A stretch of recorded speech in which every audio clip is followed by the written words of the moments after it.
दूसरा सुझाव जो कांग्रेस पार्टी ने दिया है, थोड़े दिनों बाद सुधार आया है कांग्रेस में, इसके लिए हम उनको धन्यवाद और बधाई देते हैं।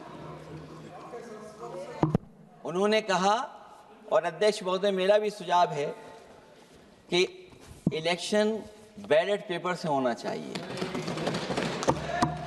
और इसलिए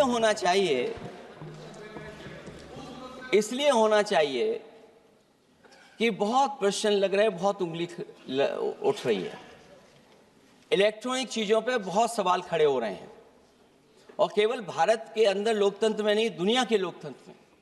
और ये जो लोग कुछ कह रहे हैं इलेक्ट्रॉनिक की बात और टेक्नोलॉजी की बात कर रहे हैं, मैं उनसे कहना चाहता हूं कि भारत और जर्मनी की तुलना कर लें, भारत और अमेरिका की तुलना कर लें, भारत की और जापान की तुलना कर लें, हम कहाँ खड़े हैं।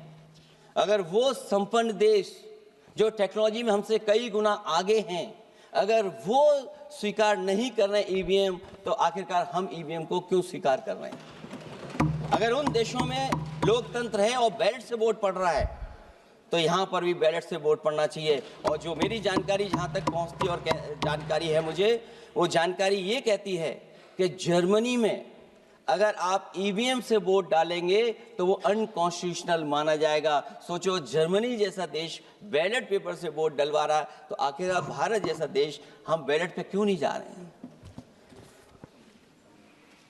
जो रिफॉर्म की बात आई है, सबसे पहला सवाल यही है कि रिफॉर्म का मतलब क्या होता है।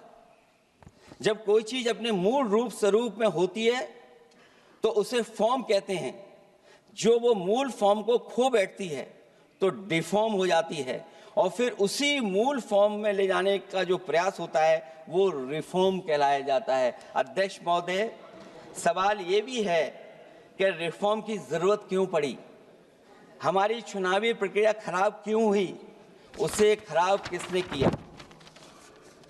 किसी भी चीज के खराब होने के दो कारण होते हैं, एक ये कि उसे बाहरी लोगों ने खराब किया, और एक ये कि उसके अंदर से ही किसी ने खराब किया या किसी ने अपने स्वार्थ के लिए करवाया।